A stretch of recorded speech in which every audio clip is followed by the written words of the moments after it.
Dragon Ball Super episode 71, The Death of Goku. Yes, it actually happened in this episode rather than 72, as apparent by the very opening of this episode. Max Infamy here talking about Dragon Ball Super. We're going to review this episode.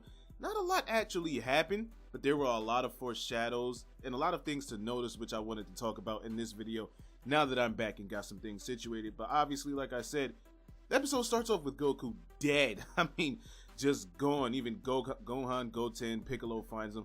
Oh god, Tosan is dead. And I'm like, holy shit, this is a gritty opening for the episode compared to usual Dragon Ball episodes. It's straight to the point, but then it flashes back like, hey, yep, this is me, this is Goku. Wonder how I got here? Well, it all started back when, and you see him training in a sense. Well, not really training, but trying to sense Hit's energy because he already knows that somebody's after his life and he's focused. And a couple of questions raises, how is he sure it'll be Hit, and how is he sure that somebody's after his life? This will raise some interesting questions once we get further in the episode, but he's acting funny, about to beat the shit out the mailman, like, who the fuck is at my door? This episode is kind of like, well, damn, Goku's this tense to fight him again? I mean, I can't find him, I can't sense him. Then we see Vegeta, he's training with Whis, and Beerus comes through like, where the fuck is Goku? Nobody knows. What do you mean you don't know? The Omni tournament, foreshadowing at the Omni tournament that is actually going to be the next arc, which I thought was going to take place maybe one more arc later. We were going to get one more the world needs to be saved type of thing, but I guess we're going straight into that, and Vegeta is training with Whis in order to get stronger. And the funny thing is, Whis plays dumb to Beerus, and Beerus doesn't even notice it for some reason. Yet Vegeta's keen eye realizes he knows something. Fucks up with Kakarot. You know, where is he? What do you know? Are you putting him through some sort of special training? Which, technically, I think Hit's arrival is special training, unbeknownst to them. Or maybe Goku knows it, but not exactly what it is. Now, there's been a couple of rumors as to who hired Hit. Well, we know who hired Hit, but this particular character, which I'll mention at the end of the video, is working for somebody else. And my theory is that this is probably some sort of training for Goku to stop dropping his guard, stop playing around during a fight, and to take things seriously from the get-go rather than let me fight you for 3 hours, let you destroy half the universe, and then maybe I'll try a little serious just for fucking shits and giggles. I mean, it's kind of ridiculous, but Vegeta's like, you know what? I want the same special training too, because he's getting irritated with everybody treating Goku like the god, like he's the only one that could do anything. He's getting real pissed, which is why I believe in this arc, Vegeta's gonna do some shit along with Gohan and possibly Piccolo, but Vegeta figures it out. I want to go through the training too. You haven't finished your exercises, so he warms up and he continues his training, which also leads me to believe if he's going through all this with Whis, he may get a new exclusive form, such as Trunks' angry, rageful Super Saiyan God, or whatever that may be. Goku's Kaioken Blue. Maybe Vegeta might get an exclusive one, but Goku's getting tailed around town this entire episode, which he notices and he admits it later on. But it's funny to me that a guy could be so focused and unfocused at the same time. He's walking through aquariums, the female section of American Apparel, whatever the fuck that may be. He's carrying around a fish looking for Hit. Bulma crashes the shit out of her car right into him. I mean, and Goku really doesn't even care. He's kind of shocked. And he dodges a slap from Bulma, which I found interesting because he's never actually done that before. And at the same time, I've always wondered, why does he just let Bulma smack the shit out of him like that? Like, I'm kind of like that immature person that if I had the speed of Goku and a girl tried to slap me, I would just keep dodging it like, you gotta be faster next time. Like, you know, the guy with the dollar, the fishing pole. You've seen that commercial, don't lie to me. Eventually, Gohan and Gohan said, you know, cut the shit, Dad. What's going on? You're acting weird and shit. You're acting funny. What's going on? He tells him, yeah, somebody's coming to kill me. Which, I mean, gives him some sort of shock, but it's like, how many times has Goku fucked somebody up? But they already know this one might be the serious one based off of their response, like somebody's coming to kill you. And then we see what I believe is essentially Gotham City in the Dragon Ball universe, and we see our assassin Hit lurking in the universe, performing a hit, which was, for me, probably the highlight of the episode. I thought it was so gritty. We also sneak and see why Frost wasn't on the baseball episode. He's still a fugitive.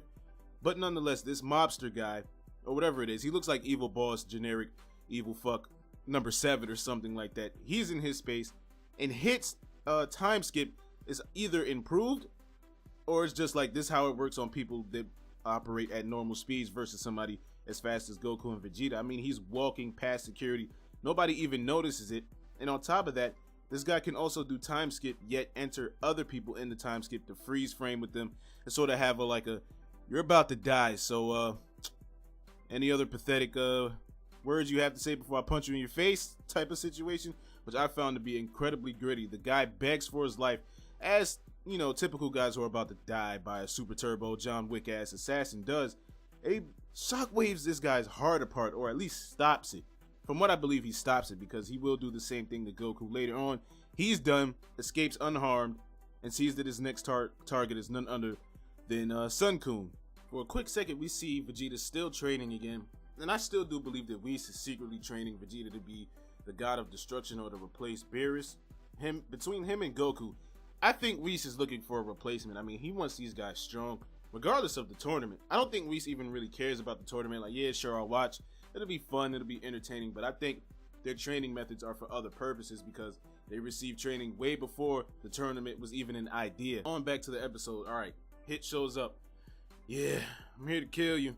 I'll say I killed you if you just disappeared, which is kind of like some badass assassin talk in my opinion, because we both know Goku's not gonna stand for that. And with a smirk on his face, he's like, no, I'd rather fight. This is why I think Whis might know what's going on. He might not be the direct person that hired Hit through Vados, but I think Whis understands that this is some sort of special training to stop playing with your food and eat. Otherwise, you're just gonna die. You can only get but so lucky. All right, stop fucking around. It's a serious business. And Hit tells him, you know, I'll just kill you from the front with one attack. And Goku still thinks he's using the time skip, which is pretty interesting, because then he also says that your attack won't work anymore. What does that mean? Does Goku have a new way to get around that besides Kaioken Blue, or did he master Kaioken Blue so that his muscles don't, you know, start tripping and shockwaving and pulsating after every time he uses it? Or is he just that fucking fast under Super Saiyan Blue right now? That's one of the most interesting things that came from this episode. Is what do you have up your sleeve? We will find out next arc. I can guarantee that was some foreshadowing. But then Hit says, bruh, you think I came back with that bullshit? I'm here to kill you, not play. So Goku tries to hit him, and this guy essentially uses Phantom Fist or some sort of key technique to not get hit. Maybe he's just using time skip to the speed that he's just slightly dodging the techniques. I don't know. That really doesn't make any sense, but I couldn't figure out why Goku couldn't hit him. It's some sort of purple aura around him, and it was really confusing. So Hit cocks back, and based off of what we saw before in Gotham Dragon Ball City, we know this is going to be the technique that, you know, essentially stops Goku's heart. And even though he still gets off a ki blast that does not hit, Goku gets hit, and it's kind of like a, oh shit, that Goku has a, oh, that fucking hurt. And there we are at the beginning of the episode. Goku is dead, and the most badass exit, I'll come back when they make your grave. Like, to pay respects. Like, fuck you, you just killed me. What respect? Fuck you. Okay, I had a wife. I don't kiss her, but I had one, and I had 2 kids. One of them's a bitch, another one's kind of smart, but he's still, you know, there's a chance. And then Goku's just dead, and for some reason, as many times as Goku has died or come close to death, and Gohan has been there for most of that, he's more hurt by this, and which leads me to believe, listen, he was pissed off that Trunks didn't want to tell him what was going on. Goku dies. I know Gohan's gonna have somewhat the mentality that I'm tired of letting people close to me get hurt. Every time Gohan gets that feeling, he goes through this intense rage boost, or he starts taking shit serious. Now, obviously, he's not gonna be the one to rage boost on Hit, but I think that will motivate him to stop playing around in the upcoming tournament arc or whatever, to say, you know what, I'll put everybody on my back. I'm tired of letting all my friends and my family get hurt when I can do something about it. I think Gohan is reaching that stage, which also leads me to believe Gohan may perform some hype shit. I think he might get a little Trunks type of exclusive form. I'm just speculating. There's got to be something for this arc, right? There's tons of people fighting. There's got to be something interesting. And then the preview for the next episode, where we see a bunch of digital shit. Goku's obviously not dead, because he's gonna come back in the next arc, but he gets up.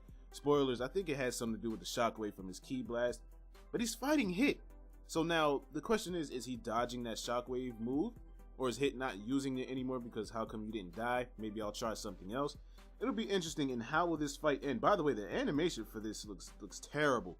And you see Beerus at the end, and I'm wondering, is Beerus gonna say, yeah, you killed Goku, I will fuck you up, okay? Don't fuck up my tournament. Or is it gonna be kind of like, who hired you? Tell me now, or I'm gonna rip you in the dust. That'll be interesting. That's coming up this next week. And honestly, the foreshadowing for the tournament arc is just, it has me itching. I'm gonna be making quite a few speculation videos on that. If you're interested in that, maybe you should subscribe and stick around for the next video and let me know your thoughts on all of that per video as I release. But once again, this is obviously some of the best filler Super has done by default, I must say, because that Water Vegeta arc was trash, and I'm glad I got my equipment situated in time to still be able to do videos on a couple of them, because the new arc will be starting February 5th. But let me know what you thought about this episode. I personally loved it. I think it's one of the grittiest episodes, and I'm all for grit. I mean, I like my humor, but I'm all for, yeah, shit's getting serious. That's why I love the Goku Black arc so much, because it was one of the more serious arcs we've had in a long time. But let me know your thoughts in the comments below. Please hit that like button for me, and subscribe if you're new to the channel. If you stuck this far, check out some of the content. I will be busting some ass in Xenoverse soon. I got my situation situated, I guess, or whatever, and Kabe is about to come out, so more videos, more content. Thank you for watching. Until next time, I will catch y'all in the next video.